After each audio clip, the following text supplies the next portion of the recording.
주간 증시원 시작을 하겠습니다. 이번 주는 굉장히 중요합니다. 딱 두 가지 축을 보시면 될 것 같습니다. 첫 번째는 경제 지표와 이제 기업 실적 이 두 축이 중요하다라고 보시면 되는데. 앞서 들으셨겠지만 뉴욕 증시는 뭐 다우 지수나 S&P 500 지수가 사상 최고치를 경신을 했습니다. 이걸 보면서 이제 미국 경제는 아무래도 그 순항하는 측면이 있다. 이렇게 또 연착륙에 대한 이런 얘기를 또 듣곤 합니다. 어찌 됐건 뭐 이런저런 거 생각하면 뭐 중동 불안도 있지만 미국 대선도 한 달밖에 안 된 상황이라서 이 주식 투자자 입장에서는 단기적으로 봤을 때 굉장히 여러 가지 그 데이터들에 집중할 수밖에 없는 그런 한 주가 될 수 있다라는 생각이 좀 물씬드는 한 주의 첫 거래일이 아닐까 이런 생각을 해보고요. 자, 우리 시장 이번 주 2,600선을 넘어서 안착할 수 있을지가 중요한데 현재는 좀 넘어서고 있습니다. 오늘 대형주 좀 선방하고 있는 장이네요. 자, 그럼 이번 주 증시에 미칠 재료를 좀 하나하나 좀 따져보도록 하겠습니다.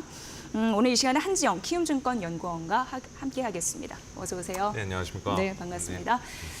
일단 미국 쪽 우리가 왜 국채금리 영향을 많이 받잖아요. 네. 10년물, 30년물 해서 뭐 4%대 돌파는 했습니다. 앞서 말씀드린 대로 미국 증시는 사상 최고치를 좀 경신하고 있는 상황이고요.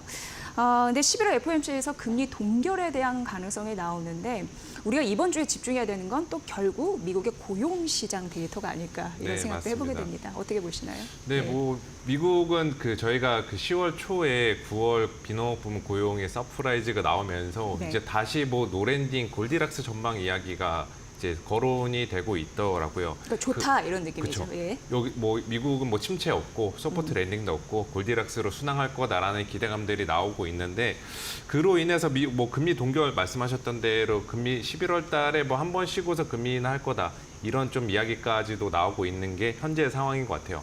저는 개인적으로는 11월 달에 금리 동결은 어려울 거다. 금리 인하 기조는 지속할 거다라고 보고 있고요. 왜냐하면 기본적으로 미국 고용이 지금 좋다고 한다고 하더라도 시간이 지날수록 안 좋아지는 측면들이 지금 다분히 존재를 하고 있습니다. 네. 왜냐하면 고금리에 따른 누적된 그 부정적인 효과들이 계속해서 향후 미국 경제에 발현이 될 것이라고 저는 보고 있고 연준 입장에서도 계속해서 고용시장 이전의 과열에서 해소가 되고 있는 만큼 둔화 쪽으로 보고 있다라는 것도 한번 같이 고려를 해보시면 좋을 것 같습니다. 그래서 지난주에 뭐 CPI나 PPI 높게 나오면서 야 이거 이번에 상황 만만치 않겠는데 11월 달에 금리 동결하는 거 아니야? 이 전망들이 수시로 부각이 되고 있지만 일단은 이 시청자분들께서는 기본적인 베이스 시나리오를 잡고 가실 때 11월 달에 연준은 금리를 동결하고 미국 경기는 노랜딩, 골디락스는 어렵고 소프트 랜딩으로 향해 갈 거다. 이 정도 전망을 잡고서 가시는 것이 맞지 않나 이렇게 좀 말씀을 드릴게요.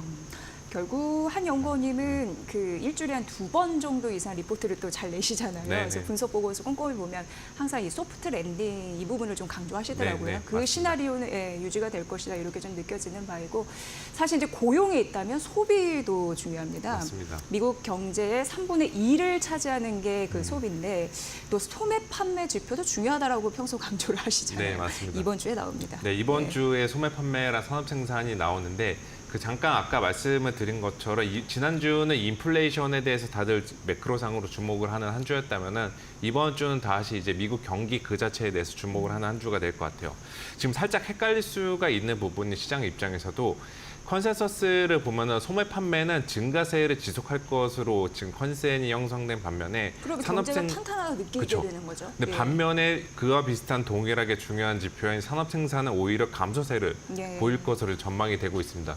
두 개의 중요한 지표 간에 서로 다른 방향을 보고 있다라는 것들은 향후 미국 경기를 가늠하는 시장 참여자들 입장에서 헷갈리게 만들 수 있는 부분이고 만약에 둘 다 안 좋게 나온다라고 하면은 다시 한번 일주일 만에 노랜딩 전망에서 소프트 랜딩, 하드 랜딩 전망으로 시장의 확률 그 분위기가 급변할 수가 있어요. 네. 그래서 이번 주 같은 경우도 여전히 매크로, 특히나 경제 지표에 민감한 장세가 될 거다라고 보고 있는데 그래도 하나 이제 나름의 긍정적인 부분들을 찾아보자면은 저희가 뭐 9월 초, 10월 초 매달 초에 비해서는 이번 주 월말까지 남은 이번 주 포함해서 월말까지 남은 기간 동안에는 경제 지표보다는 다른 사안들 미국의 대선이라든가 실적 시즌이라든가 여기에 대해서 무게중심을 더 둘 거다. 그래서 이번 주에 소비 지표가 행여나 잘 안 나온다고 하더라도 네. 주가 자체의 하방 압력은 그렇게 크진 않을 거다. 이렇게 좀 보시면 될 것 같습니다. 네, 만에 안에 소매 지표가 잘 안 나오더라도 시장은 견딜 만한 그런 체력은 좀 비축이 되어 있나 봅니다. 네, 그렇게 맞습니다. 좀 해석이 되네요. 자, 유럽 쪽도 가보도록 하겠습니다. 17일에 이 통화정책 회의가 예정이 돼 있는데 이게 좀 분위기가 많이 바뀌었습니다. 왜냐하면 한 달 전만 하더라도 이 금리 인하에 대한 가능성이 거의 없었는데 이제는 좀 달라지는 느낌이 포착이 된단 말이죠. 네, 맞습니다. 역시나 이 물가 같은 경우에는 어느 정도 안정은 되고 있는데 이제 민간 쪽 경제가 좀 위축되네 이런 시그널들은 나오고 있는 상황이고, 네, 맞습니다. 예, 이것도 좀 복잡하네요. 그렇죠. 유럽 네. 쪽은 뭐 이제 증시에서 그렇게 중요도가 높은 지역은 아니지만 그래도 통화 정책이나 글로벌 이제 외환 시장에서 흐름들을 파악할 때 유럽 경기나 22 통화 정책 회의를 지켜봐야 되거든요.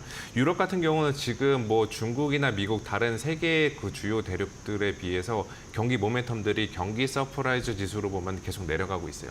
예, 이 말은 유럽 쪽들은 지금 다른 나라에 비해서 상황들이 그렇게 여의치가 않다라는 네. 거죠. 그게 최근에 더 부각이 되니까 22도 이번에 회의에서 금리 인하를 할 거다라는 전망들이 계속 부각이 되는 것 같고 저 역시도 이제 금리 인하는 할 것 같습니다. 그리고 하나 또 보시면은 22도 마찬가지로 연준과 비슷하게 사후적 대응이라기보다는 선제적 대응으로 경기가 여기서 더 내려가는 것을 막기 위해서 완충을 하는 그러한 성격의 금리 인하 할 거다라고 보고 있어서 이번에 금리 인하 하게 된다라면은 최근에 유럽 증시 다른 나라 증시에 비해서 변동성이 높았는데 그 변동성 진정 효과를 만들어낼 수 있지 않을까라고 보고 있고 유라가 강세로 전환할 확률도 높게 저는 부여를 하고 있기 때문에 이번에 금리 인하 시 유로화 강세, 달러화 약세 이 국면들이 초래하면서 최근에 증시가 올라갈 때 상당 제약을 받았던 게 달러화 강세랑 미국 금리 상승이었거든요. 그렇죠. 예. 거기서 달러화 강세에 대한 부분들은 우리가 어느 정도 그 부담은 이번 22 회의 이후에 덜어놓고 갈 수 있다. 이렇게 좀 볼 수가 있습니다. 결국 전반적으로 이제 금리 인하 시대입니다. 그럼 우리 주식시장 입장에서도 금리 인하 수혜주 이런 찾기는 좀 지속돼야 되지 않나 네, 이런 맞습니다. 생각도 한편으로 하게 하는 그런 시장의 재료입니다. 자, 그러면 이번 주 같은 경우에 코스피 2,600선을 회복해서 안착하는 게 중요한데 네. 일단은 오늘 순조로운 출발을 알리고 있고 네. 또 금융주 섹터가 가장 강합니다, 현재. 네, 맞습니다. 예, 혹시 미국 이제 실적 시즌 이런 네. 부분도 굉장히 중요하다고 말씀하셨는데 그 영향을 일부 받아가는 건지 왜냐하면 미국 쪽에서 금융주 일단 성적은 괜찮았습니다. 그렇죠. 네. 예, 어떻게 뭐 보세요? 일단 뭐 2,600을 저희가 안착 여부를 논하는 선이라는 게 그만큼 시장의 자신감과 레벨 다운이 됐다라는 것들을 다시 한번 느낄 수 있는 부분이고 2,600 안착은 뭐 여부의 문제가 아니라 저는 시간의 문제라고 생각을 하고 있어요. 그리고 예. 금융주 실적 시즌이 중요한 것도 그 역사적으로 봤을 때 미국 경기나 경기 침체나 금융위기 같은 것들의 대부분은 은행 위기에서 출발을 했거든요. 근데 지금 은행주 쪽의 실적들이 생각보다 잘 버틴다라는 것도 뭐 노랜딩, 골디락스까지는 아니지만 야 침체는 우리가 8월 초, 9월 초에 생각했던 것만큼 우려가 크진 않을 거다. 이것들을 확인할 수 있는 부분이고 부동산 PF도 그렇게 크게 터지진 않더라고요. 그렇죠.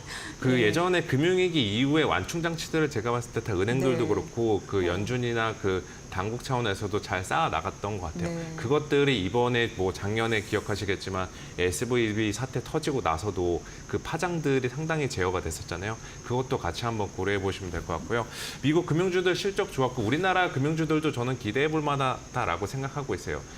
그리고 또 차별점이라고 있다면은 국내 금융주들은 밸류업 관련해서 그렇습니다. 주주 환원 네, 네. 이쪽에 대해서도는 추가적인 모멘텀을 저는 이번 실적 시즌을 통해서 기대해 볼 수 있는 만큼 저는 뭐 연말까지도 배당 투자나 주주 환원 일드 수익률을 쟁취하는 그런 관점에서도 그 은행이나 증권과 같이 금융주들은 포트폴리오에 일정 부분 꼭 편입해 놓고 가는 것 이 전략을 추천해 드리고 있습니다. 네. 포트 안에 하나 정도는 좀 있어야겠다 네, 이런 맞습니다. 생각이 드는 게 현재 저희가 화면으로 보여드렸지만 하나금융지주, KB증주, 뭐 메리츠 금융지주, 신한지주가 각각 1에서 3%대 지금 상승하면서 양봉의 흐름, 그러니까 시가 대비 상승률을 높이고 있는 좋은 흐름 보이고 있으니까 네, 맞습니다. 그 맥선에서 잘 보시면 도움이 되실 것 같고요.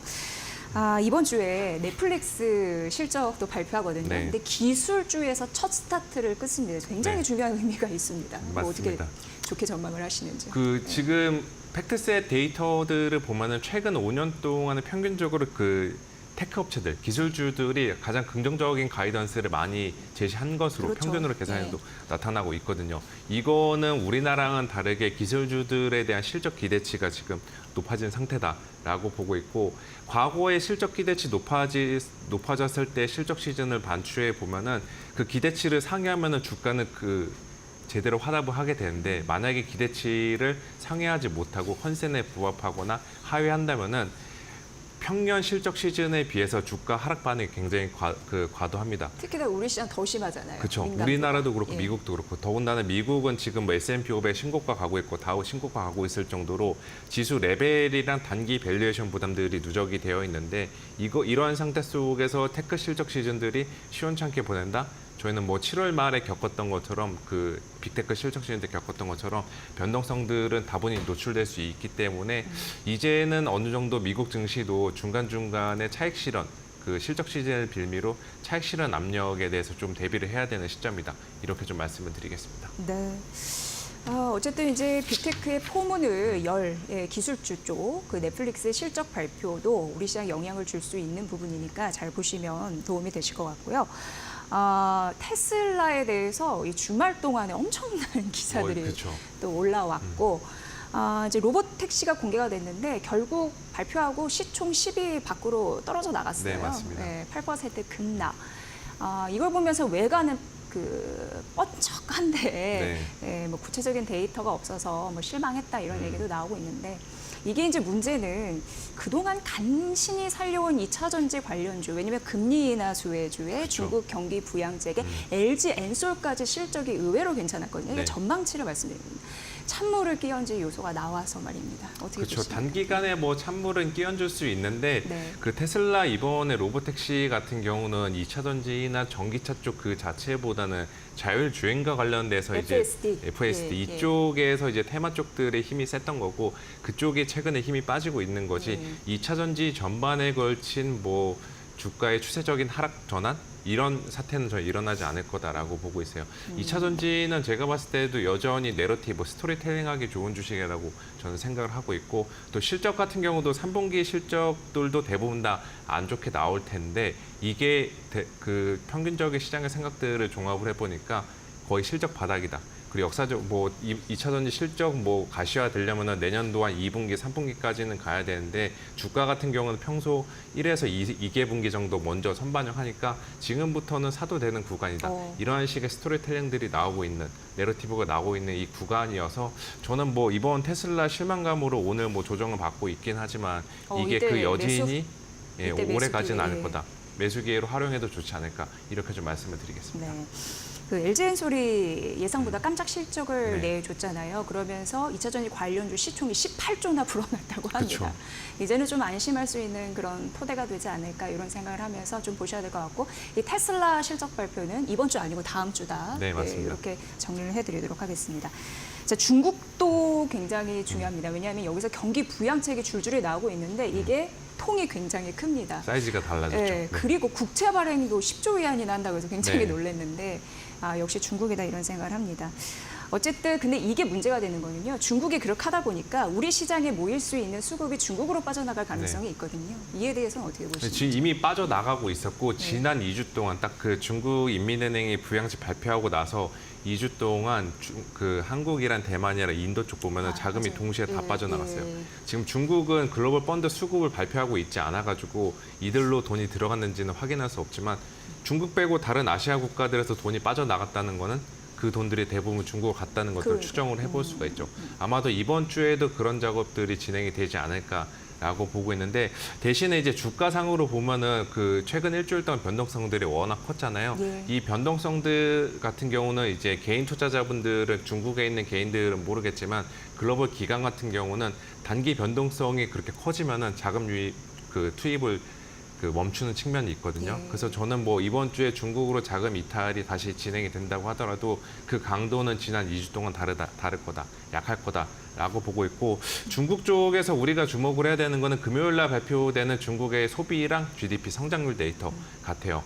그 최근의 부양 효과를 이번 데이터를 통해서 확인할 수는 없지만, 이것도 미국 증시 볼 때랑 마찬가지로 배드 뉴스 이즈 굿 뉴스, 굿 뉴스 이즈 배드 뉴스일 것 같습니다. 지표 안 나오면 시장에서는 야 경기 부양 더 세게 하겠네. 예. 그리고 9월달 지표 잘 나오면은 야 이렇게 뭐 괜찮은데 더 경기 부양 더 하겠어? 이러한 시각들로 바뀔 것 같아요. 그래서 저는 금요일 날에 중국 쪽들의 데이터가 이번 주 후반뿐만이 아니라 다음 주까지도 뭐 우리나라나 아시아 전반적인 수급에 영향을 미치는 재료가 될 거다. 이렇게 좀 말씀을 드리겠습니다. 시간이 금방 지나서 네. 질문 하나만 딱 하도록 네. 하겠습니다. 지금 코스피가 전반적으로 방향성이 없어요. 거래 네. 대금도 많이 줄었고, 근데 외국인의 매도가 반도체에 집중되고 있잖아요. 그렇죠. 네, 부담입니다. 네, 그렇죠. 반도체의 대부분 그 안에서도 삼성전자 뭐 다들 아시겠지만 이제 모든 분들의 삼성전자 주가를 걱정하고 있을 정도로 네. 이쪽에 매도세가 집중이 되어 있는데 그 밸류에이션이나 그 매도 강도 규모를 보면은 역대급으로 매도가 진행이 되고 있고 역사적 밸류에이션 하단에 위치해 있어요. 코로나 때보다 더 낮은 수준이니까 지금 시점은 다분히 과매도 국면이다라고 볼 수가 있고 이 구간에서는 지수가 더 빠지기보다는 바닥을 잡아갈 확률이 높아요. 근데 우리 입장에서 문제는 바닥 잡은 다음에 얼마나 올라갈 수 있는지가 관건인데 그건 이번 주에 줄줄이 이제 뭐 TSMC나 ASML이나 램리서치처럼 글로벌 반도체인주들의 실적 변화에 따라서 그게 결정이 될 거다. 이 정도로 말씀을 드리겠습니다. 네. 다행히 오늘 삼성전자가 2% 강세, 외국인의 매수세가 유입이 되네요. 네, 맞습니다. 24거래 만이니까. 오랜만이네요. 네, 좀 추세를 좀 이어갔으면 좋겠습니다.